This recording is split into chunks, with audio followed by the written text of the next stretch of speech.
Hoje nós estamos num cenário diferente, a gente está aqui no meu estúdio e eu quero trazer para vocês mais um ensinamento desse livro, que ele é maravilhoso. E lembra que eu falei para vocês sobre esperar o momento perfeito, sobre as pessoas que estão o tempo inteiro se preparando? Hoje eu vim trazer uma abordagem um pouco diferente e nós vamos falar sobre você focar nas outras pessoas e esquecer quem você é. E para começar, eu quero ler esse trecho desse livro que eu até tentei achar ele em outro momento, mas ele vai encaixar certinho agora e eu só achei ele hoje. Que fala assim: pare de focar nas outras pessoas. Se você espera que tudo à sua volta esteja perfeito para se tornar o dono de sua vida, então nunca vai mudar. Não espere que o marido, a esposa, a mãe, o patrão mudem. Você corre o risco de aguardar a vida inteira.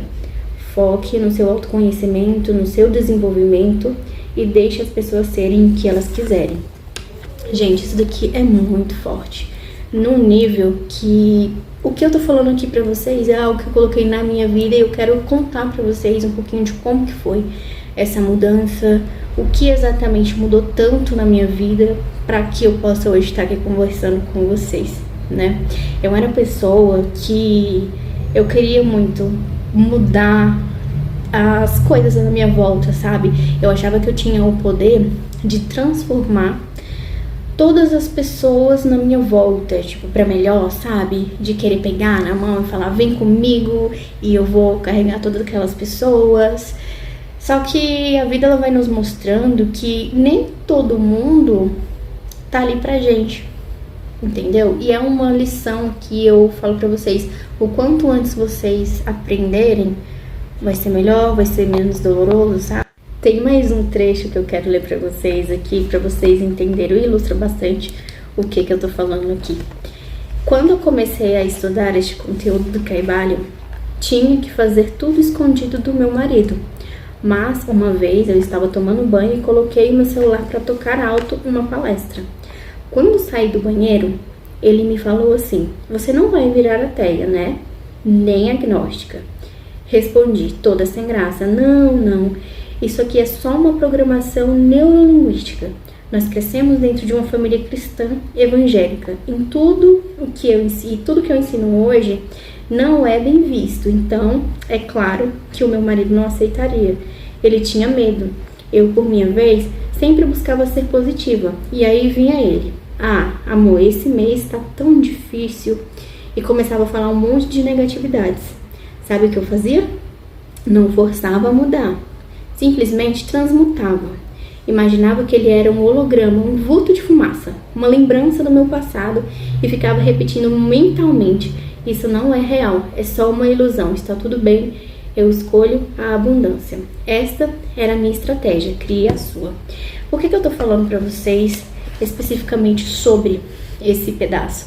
Porque era o que eu vivia na minha vida. Chegou um ponto que, como eu falei pra vocês, eu queria levar todo mundo comigo, porque eu via que esse caminho de evoluir espiritualmente, de que eu posso criar as minhas realidades e que eu posso, de certa forma, estar ajudando outras pessoas, era uma coisa legal, pelo menos ali na minha cabeça. Porém, o que não contam pra gente é que vai chegar um certo momento na sua vida, que você vai ter que abrir mão dessas pessoas. Sabe? Talvez o caso da Maia ali, não é que ela deixou, abandonou o marido, não, mas ela teve que ter um pouquinho de discernimento, de entender que o marido dela estava ali, que ele estava fazendo aquilo por conta das crenças dele. E eu gosto tanto do conteúdo da Mai porque eu me identifico muito, porque eu também vim de um berço que foi evangélico, que foi tratado como que eu posso dizer, que a gente teve uma cadeia de crenças que a gente vai aprendendo no decorrer da vida, que quando a gente percebe, nós estamos cheios de crenças limitantes que aquela religião colocou na gente. E quando a gente vai ver, a gente tá com a vida toda travada. Eu, por exemplo, tinha uma crença na minha cabeça que eu penei pra tirar isso, que se eu não estivesse dando dízimo, eu não prosperaria na minha vida. E nesse momento, talvez, você também tenha até essa crença também. Então, quando eu li esse pedaço desse livro a primeira vez, esse trecho que eu li pra vocês, eu parei e eu pensei, cara, eu não preciso realmente mudar o outro, eu preciso entender que eu sou a pessoa mais importante, que eu sou fundamental para criar a minha realidade, sabe? Então, é como, sabe, tem um ditado que fala, deixa que os seus resultados falem mais alto por você. É basicamente isso, é nessa linha que a gente precisa raciocinar. Eu estava conversando com uma amiga e a gente estava falando exatamente sobre isso. O quanto que ela precisou largar um pouco de pegar no pé do esposo dela, porque ela estava o tempo inteiro cobrando dele coisas, atitudes que ela mesma não estava tendo, né? Então, chega um momento que a gente precisa analisar. O livro também fala sobre a primeira coisa que você precisa fazer é a autorresponsabilidade. O que é que está acontecendo na minha vida hoje, que é uma resposta das coisas que eu fiz e que eu deixei de fazer. Por exemplo, eu sou uma pessoa que estou já há um tempo estudando, adquirindo conhecimento. Lembra que eu falei pra vocês em um outro vídeo? Se você não viu, vai lá que você vai gostar. Mas uma pessoa que está o tempo inteiro ali adquirindo conhecimento e que já era para eu estar fazendo atendimento das minhas terapias, das minhas leituras com os meus oráculos, porque pra quem não sabe, também sou cartomante. Além de, por exemplo, eu já estou fazendo aqui o meu trabalho de tatuadora, então hoje eu estava aqui fazendo essa parte do meu trabalho, que é uma coisa que eu gosto muito, que são as canalizações, enfim, depois eu explico melhor pra vocês. E eu entendo que já era para eu estar tendo clientes, atendendo e ajudando pessoas.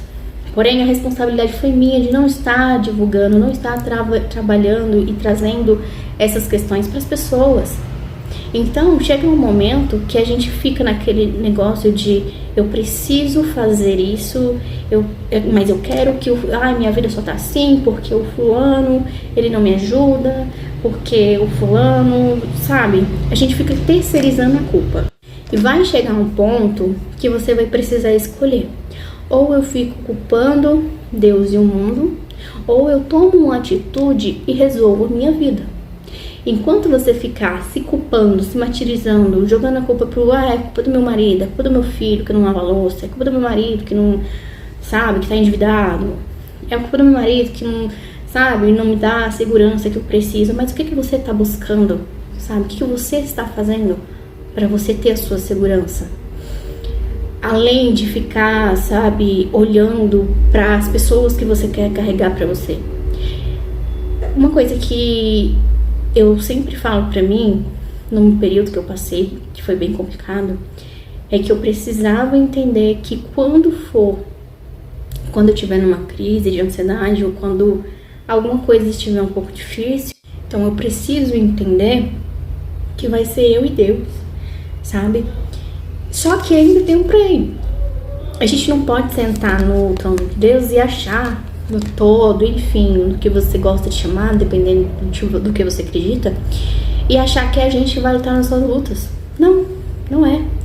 Então, para um pouquinho, analisa o que você precisa fazer hoje para você sair da situação que você quer. Você tem um sonho grande? Você tem pelo menos um objetivo, nem que seja sair do lugar que você está agora? O que você faria para sair do lugar que você está agora? Eu adoro uma frase da Raquel Menezes que eu levo pra minha vida. Tem pessoas que gostam de estar no ofurô de cocô, porque é quentinho, não é confortável, fede, mas tá quentinho, sabe? É o que ela conhece. E essa é uma linha muito perigosa de você tomar, porque é ali que vai definir se você é uma pessoa que vai estar acomodada com a situação ou se você é uma pessoa que realmente vai crescer, que vai lutar pelos seus objetivos, que vai fazer com que lá na frente você conquiste os seus sonhos, sabe? Mas não é através do vitimismo que você vai conseguir, tá? Você precisa sim assumir a responsabilidade da sua vida e entender que só depende exclusivamente e unicamente de você, tá bom? Esse é o vídeo de hoje, eu espero você no próximo. E deixa aqui nos comentários se você assistiu até aqui. Hoje eu tomo a rédea da minha vida. Quero ver quem vai ter coragem.